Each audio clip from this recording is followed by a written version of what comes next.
ఓం నమ పార్వతీ పరమేశ్వరాయ నమో నమః. మనం శివపురాణంలో శివుని గురించి తెలుసుకుంటున్నాం. అంటే శివుని గురించి తెలుసుకోవడం అంటే ఆయన గుణగుణాలు అవి తెలుసుకోవడం అంటే ఆయన యొక్క స్వభావాన్ని, ఆయనకి మామూలు మనుషులకి ఎటువంటి సంబంధం ఉంది మనకి అనే విషయాలను గురించి తెలుసుకుంటాం. ఆయన నిర్వికారమై నిరంజనమై ఉంటాడు. ఇటువంటి పరమాత్మ స్వరూపం మన కన్నులకి కనబడదు. వికారము పొందుతున్న జగత్తు మన కళ్ళకి కనబడుతూ ఉంటుంది. ఎందుకని? మన మనస్సు కూడా వికారంగా ఉంచుకుంటూ ఉంటాం కాబట్టి. కానీ వికారం చెందుతున్న జగత్తుకు ఆధారంగా ఉన్నవాడు మన కళ్ళకి కనబడట్లేదు అంటే, ఆయనకి ఒక రూపం తీసుకొచ్చి చూస్తే ఎలా ఉంటాడు అన్నది ఊహించుకుంటే కనబడతాడు. అమరకోశంలో అమరసింహుడు ఆయనను పరమానంద రూపత్వ అంటాడు. ఆయన ఎప్పుడూ పరమానందాన్ని పొందుతూ ఉంటాడు అని చెప్పాడు. మనందరికీ సుఖదుఖాలు అనే బంధాలు ఉంటాయి. ఎల్లకాలం అన్ని వేళలా ఆనందంతో ఉండం. ఆయనకు వికారములు ఏవీ లేవు కాబట్టి ఆయన ఎప్పుడూ పరమానందంతో ఉంటాడు. ఈ పరమానందం అనేది బయట ఉన్న వస్తువులలో లేదు, లోపలే ఉంది. ఆ ఆనందంతో తన్మయత్వం పొందుతూ ఆయన అలా ఉంటాడు.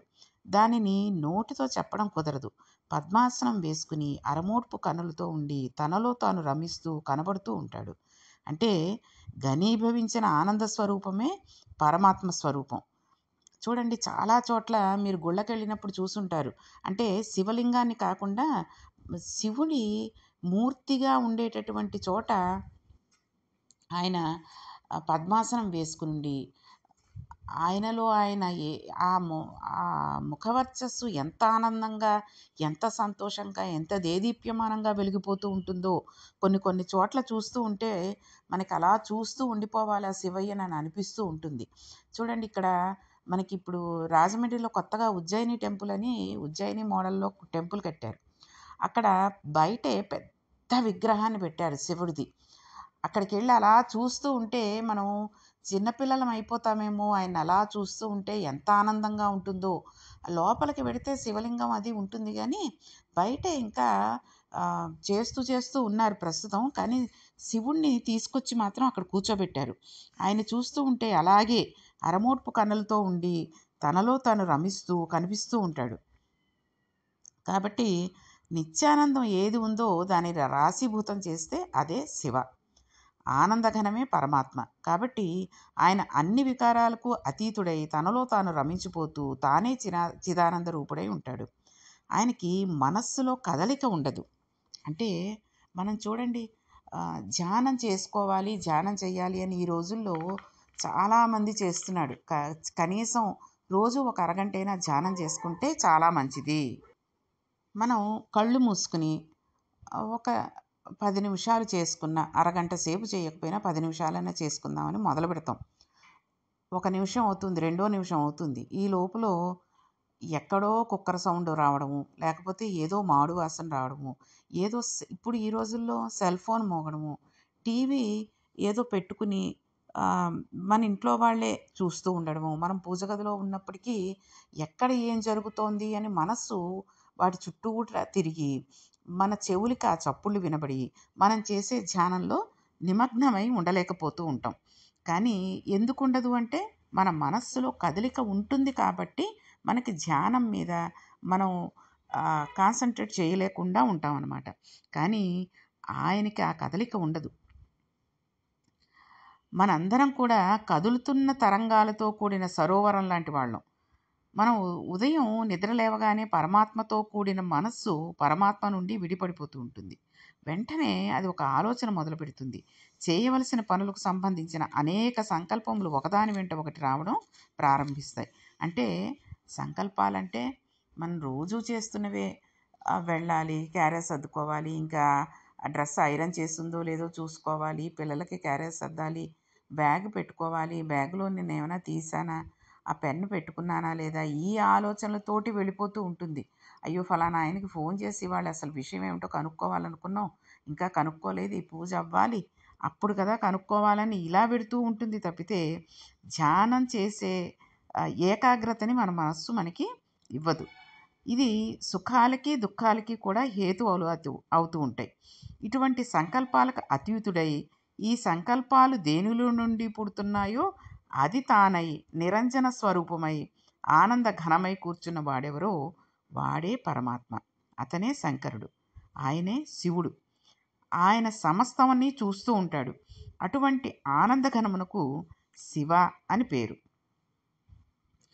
అటువంటి ఆనంద స్వరూపులుగా మారడమే మనుష్య జన్మ ప్రయోజనం. దానికే మోక్షము అని పేరు. అటువంటి మోక్షస్థితిని పొందాలనుకుంటున్న వారికి శివుడే ఆరాధ్య దైవం. అమరకోశంలో సేరతే సజ్జనమామం శస్మినితి, ఈయన యందు సజ్జనుల మనస్సు రమించుచుండును అని చెప్పబడింది. శివస్వరూపం పట్టుకుంటే అది ఏ రూపంగా, ఏ రకంగా, ఏ విభూతితో, ఏ లక్షణంతో, ఏ గుణంగా మీ మనస్సు ఇష్టపడిన దానితో మీరు రమించిపోవడం ప్రారంభించినా అది మనకి కావలసిన సమస్తాన్ని ఇస్తుంటుంది. అది ఇవ్వగలదు. దానికి ఆ శక్తి ఉంది. అది మనల్ని కాపాడుతుంది. పరమాత్మని పట్టుకున్న వాడి కోరికలను ఆ పరమాత్మే తీరుస్తాడు. ఆయన మనకు దేనినైనా ఇవ్వగల సమర్థుడు. మనం నమ్మి సేవించిన పరమాత్మ మనం కోరుకున్నదేదీ ఇవ్వకపోవడం అనేది ఉండనే ఉండదు. మనకు ఏది కావాలో దానిని మనం అడగనక్కరలేకుండానే పరమాత్మ దానిని తీరుస్తాడు. అది ఆయన గొప్ప. ఎప్పుడు మనం ఆయనని తన్మయత్వంతో, భక్తితో, శ్రద్ధతో కొలిచినప్పుడు. మనం శాస్త్రంలో ఒక మర్యాద తెలుసుకోవాలి. అడిగితే ఇచ్చినవాడు గొప్పవాడు కాదు. మనం వెళ్ళి అడిగినట్లయితే వెంటనే మనం జీవితంలో కొంత దిగజారిపోయినట్టు కూడా అవుతుంది. ఒకరి దగ్గరికి వెళ్ళి వాచికంగా నాకు ఇది ఇప్పించండి అని అడగడం ఆత్మహత్యా సదృశ్యమే అవుతుంది. అంతే కదండి. అంటే ఏదో మామూలుగా ఒక కాస్త పంచదార ఇవ్వండి, కాఫీ పొడి ఇవ్వండి అన్నదే ఎంతో తప్పని పరిస్థితుల్లో వెళ్ళి అడుగుతూ ఉంటాం. అటువంటిది మనకి ఏదో ఒక కొంత డబ్బు సాయం కావాలన్నా, ఏదైనా కావాలని ఎవరినైనా వెళ్ళి అడగాలి అంటే ఇప్పుడు అది కూడా అక్కర్లేదు. గుళ్ళలోకి వెళ్ళడానికి తొందరగా దర్శనాలు అవ్వడానికి అదీను కొంతమందిని అడిగి వాళ్ళ దగ్గర పర్మిషన్ తీసుకుని, పర్మిషన్ లెటరు, వీఐపీ దర్శనాలు అవి అంటారు కదండీ! అలాంటి వాటికి లెటర్స్ తీసుకుని వెళ్ళడానికి, అది అడగడానికి 100 సార్లు ఆలోచించి అడగాల్సి వస్తుంది కొంతమందికి. ఎందుకంటే వాళ్ళు బాగా తెలిసిన వాళ్ళైనప్పటికీ వాళ్ళని అలా అడిగితే రేపొద్దున వాళ్ళు ఏమనుకుంటారో, దానివల్ల ఎటువంటి పేరొస్తుందో, ఈ ఇతను ఎప్పుడు ఇలా అడుగుతూనే ఉంటాడు అనుకుంటారో అని మనం కొంచెం సంశయిస్తూ ఉంటాం. అంటే వాళ్ళ దగ్గరికి వెళ్ళి అడగడానికి సిగ్గుపడుతూ ఉంటాం. అంటే కొంత దిగజారిపోయినట్టే అయిపోతూ ఉంటుంది కదండీ! అది ఇక్కడ అన్నది. కాబట్టి వెళ్ళి నాకిది ఇవ్వండి అని అడగడం చాలా పరువుతో కూడిన విషయం అయిపోతూ ఉంటుంది. శీలం ఉన్నవాడు అలా అడగడానికి వాడు చచ్చిపోయినంత బిడియపడిపోతాడు. అడగలేడు. అందుకే పూర్వకాలంలో మీసంలో ఒక వెంట్రుక తాకట్టు పెట్టి అప్పు తెచ్చుకునేవారు. అది వాళ్ళ రోషానికి చిహ్నం. వాడి రోషానికి, శీలానికి ఆ వెంట్రుకను ప్రాతిపదికగా తీసుకుని అప్పు ఇచ్చేవారు. మనం శివస్వరూపాన్ని ఎలా పట్టుకున్నా శివుడు మనల్ని రక్షించడానికి ముందుకు వస్తాడు.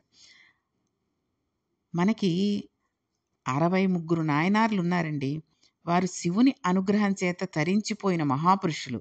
వారిలో గుగ్గుల కలయనాయనార్ అనే ఆయన ఒక ఆయనున్నాడు. ఆయనకసలు ముందు గుగ్గుల అనే పేరు లేదు. ఆయన అసలు పేరు కలయనాయనార్. ఆయన అమృత ఘటేశ్వరుడు ఉన్న క్షేత్రంలో పుట్టాడు. ఆయన పేరు కలయ.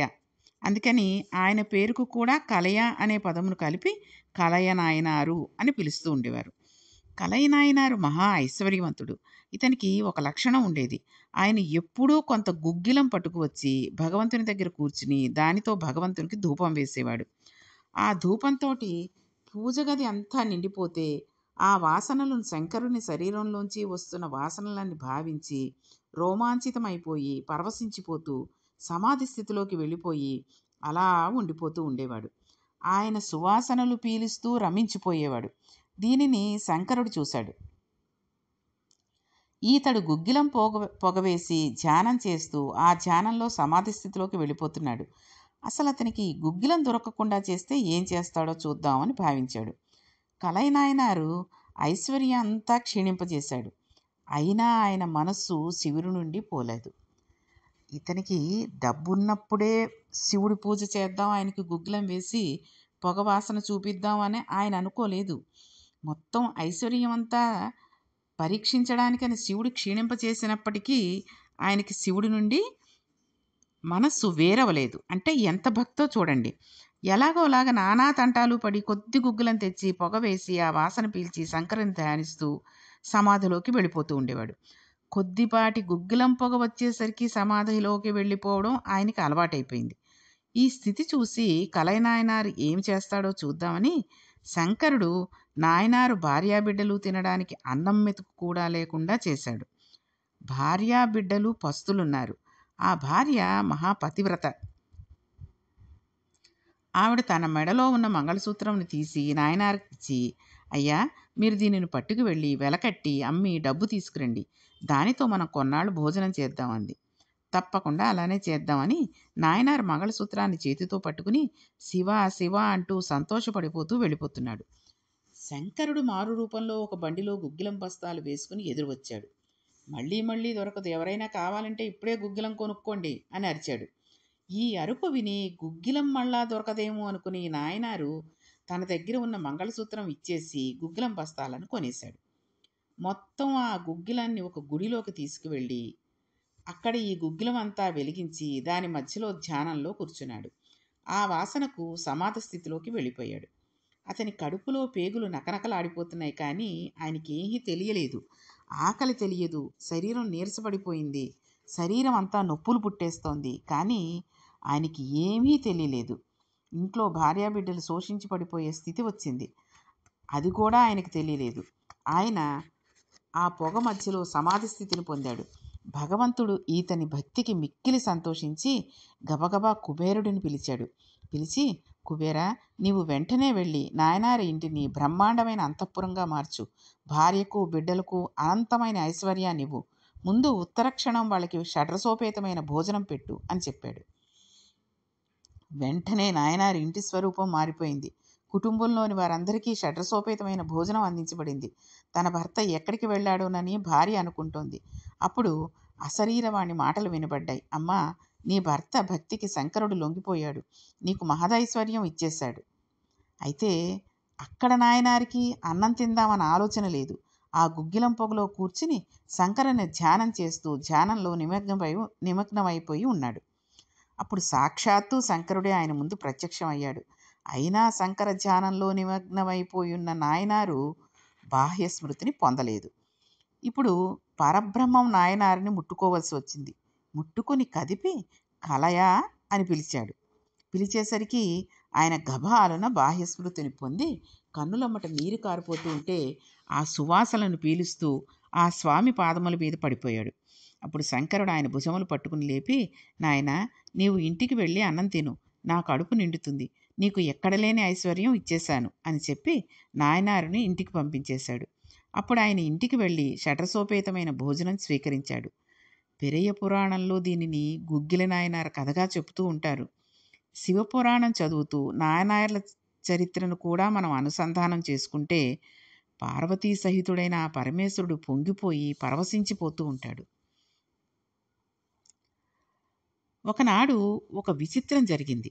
భక్తి అంటే ఎంత విచిత్రంగా ఉంటుందో చూడండి. ఈ గుగ్గిలం నాయనారు జీవితంలోనే పక్కనే ఉన్న రాజ్యంలో శివలింగం ఒకటి ఉంది. అది ఎత్తుగా ఉన్న పీఠం మీద ఉంది. ఒక చిన్న పిల్ల ఆ శివలింగం దగ్గరికి వెళ్ళింది. ఆమె అరిమరికలు తెలియని పిల్ల. వాళ్ళకి తెలియదు కదండి, దేవుడు అక్కడికి వెళ్ళాలి, వెళ్ళకూడదు, ఇది ముట్టుకోవాలి, ముట్టుకోకూడదు అని ఏమీ తెలియదు కదండి. ఆ శివలింగం మీద తన చేతిలో ఉన్న తుమ్మి పువ్వును వెయ్యాలనుకుంది. ఆ పీఠం పట్టుకుని ఎక్కింది, ఎగిరింది, కానీ శివలింగం పైభాగం అందలేదు. అప్పుడు ఆ పిల్ల ఏడుపు మొదలెట్టింది. ఏడుస్తూ, శివా శివా, నువ్వు నాకు అందడం లేదు, పువ్వు ఎలా వేయను అంది. శంకరుడు ఆమె భక్తికి పరవశించిపోయాడు. భగవంతుడు ఎప్పుడూ భక్తికి కట్టుబడతాడు. అందులో శంకరుడిని భోళా శంకరుడు అంటారు కదండి. ఆయన భక్తిగా మనం ఒక్కసారి పిలిచినా మనస్సంతా ఆయన మీద లగ్నం చేసి శివా నువ్వే దిక్కు అని ఆయన పాదాలను మనం మనస్సులో ఊహించుకున్నా తప్పకుండా మనకు చేయాల్సిన సాయాన్ని ఆయన చేసి పెడుతూ ఉంటాడు. కాబట్టి ఆయన ఆ పిల్ల భక్తికి లొంగిపోయేసి వెంటనే నిటారుగా ఉన్న శివలింగం పక్కకి వంగిపోయింది. ఆ చిన్నపిల్లకి ఆ విషయం తెలీదు కదండీ! వెంటనే చప్పట్లు కొట్టేసి ఆనందంతో శివలింగం మీద పువ్వులు వేసేసి అక్కడి నుంచి వెళ్ళిపోయింది. శివాలయ ప్రాంగణంలో అనేక శివలింగాలుంటాయి. పిల్ల పువ్వులు వేసిన శివలింగం వంగడంతో ప్రధాన ఆలయంలోని శివలింగం కూడా వంగిపోయింది. శివలింగం ఇలా వంగిపోయిందేమిటని అర్చక స్వామి చూసి భయపడిపోయాడు. ఈ విషయం మహారాజుకు తెలిసింది. శివలింగం వంగడం వలన ఏదో అరిష్టం జరుగుతుందని భయపడ్డారు. ఈ శివలింగానికి వంపు దిద్ది పైకి తీయాలి. ఈ శివలింగానికి పెద్ద పెద్ద ఇనప గొలుసులు వేసి లాగించి వంపుని తీసివేయడానికి ప్రయత్నించారు. శివలింగం వంపు దిద్దపడలేదు సరికదా! అలా లాగుతున్న గొలుసులు తెగిపోయాయి. ఈ విషయాన్ని ఎవరో గుగ్గిల నాయనార్ గారికి చెప్పారు. ఈ విషయం విని ఆయన మిక్కిలి బాధపడిపోయి ఏడుస్తూ కింద పడి దొర్లేశాడు. శంకరా, నీ కంఠానికి ఇనుప గొలుసులు వేసి ఏనుగులతో లాగారా? నీ కంఠం ఎంత ఒరిసిపోయిందో కదా అని విన్న చోటు నుండి ఆ పక్క రాజ్యానికి పరిగెత్తుకు వెళ్ళిపోయాడు. ఆ గుళ్ళోకి వెళ్ళి, ఈశ్వరా, నీ శరీరానికి జరిగిన అపరాధం నా శరీరం పొందేంటి ఖేదంతో పోవాలి. నీ వంపు దిద్దడానికి నీకు ఇనుప గొలుసులు వేసి లాగినప్పుడు నీ కంఠం నొచ్చుకుని ఉంటుంది. ఆ శిక్ష నేను అనుభవిస్తాను అని శివలింగంపు వంపును తీయడం కోసమని వేసిన ఒక గొలుసు చివర తన మెడకు బిగించుకుని తన కంఠం ఒరిసిపోయి తెగాలని గట్టిగా లాగాడు. కంఠం తెగలేదు. శివలింగం వంపు పోయి అది నిటారుగా అయిపోయింది. ఆ విధంగా ఆ వంపుని దిద్దినవాడు గుగ్గిల నాయనారు. శంకర కృప వలన ఆయన అంత గొప్ప ఐశ్వర్యవంతుడయ్యాడు. ఐశ్వర్యం కావాలనుకున్నవాడు శివారాధన చెయ్యాలి. శివారాధన అపారమైన ఐశ్వర్య హేతువు. అందున దక్షారామం లాంటిదైతే గొప్ప భోగస్థానం కూడా. దక్షారామం అంటే మనకి ఇక్కడ తూర్పుగోదావరిలో ద్రాక్షారామం అంటున్నాం కదండి. అంత ఐశ్వర్యంతో జీవిస్తూ గుగ్గిల నాయనారు శివభక్తిని విడిచిపెట్టలేదు. శివభక్తితో ఐశ్వర్యంలో ఉన్నాడు. అది ఇక్కడ మనం పట్టుకోవాల్సిన విషయం. అంటే ఆయన అంత ఐశ్వర్యవంతుడైపోయాడు అని ఇక్కడ ఎందుకన్నారు అంటే, శివుణ్ణి పూజించి ఆయన యొక్క ఆశీస్సులు పొంది ఆయన చేత, శివుడి చేత తన భక్తికి లొంగిపోయేటట్టుగా చేసుకుని భార్య బిడ్డలు తను సుఖంగా బతకడానికి కావలసిన ఐశ్వర్యం ఇచ్చాడు. అదొక మాట అయితే, అంత ఐశ్వర్యం వచ్చినా ఆయన శివభక్తిని విడిచిపెట్టలేదు. చాలు, నాకు డబ్బు ఉంది, ఏముంది, శివుణ్ణి మెల్లిగా పూజిద్దాంలే, లేటుగా లేద్దాం, ఏసీలో పడుకున్నాం, హాయిగా అనుభవిద్దాం, కాసేపు మెల్లిగా లేచినందువల్ల శివ పూజ లేట్ అయిపోతే ఆయన ఏం అనుకోడు కదా, లాంటి ఆలోచనలు ఏమీ లేకుండా యథావిధిగా ఎప్పుడూ ఐశ్వర్యం ఉన్నా లేకపోయినా శివుడిని ఒకే రకంగా పూజించడం, ఒకే రకంగా శివభక్తిని నిలుపుకోవడం చేశాడు. అందుకని ఆయన శివభక్తితో ఐశ్వర్యంలో ఉన్నాడు. అంటే శివుడిని కొలిచేటటువంటి ధ్యానంలో ఆయన శివుణ్ణి పూజిస్తూ సమాధి స్థితిలో ఉండిపోయేటటువంటి ఐశ్వర్యాన్ని కూడా పొందాడు. 2 రకాల ఐశ్వర్యాన్ని ఆయన పొందాడు. అంత్యమునందు తేలికగా శరీరం వీడి హాయిగా పరమశివుని పాదాలలో కలిసిపోయాడు. కాబట్టి ఈ ఈ శివపురాణం అంతర్గతంగా మనం గుగ్గిల నాయనార్ గారి జీవిత చరిత్రని విన్నాం కాబట్టి అది ఎంతో మహాపుణ్యాన్ని సంపాదించుకోవడానికి, మన పాపరాశి పోయి శివుడి యందు భక్తి ఏర్పడడానికి హేతు అవుతుంది. కాబట్టి ఈరోజు శివపురాణంలో మనం ఈ యొక్క చరిత్రని విన్నాం. రేపు ఇంకొన్ని విషయాలని తెలుసుకుంటూ ఇంకా శివ పురాణంలో శివుడు సజ్జనుల మనస్సు రమించే స్వరూపం కలిగినవాడు అని మాటకి అర్థం గురించి తెలుసుకుందాం. ఓం నమః పార్వతీపతియే హర హర మహాదేవ శంభో శంకర.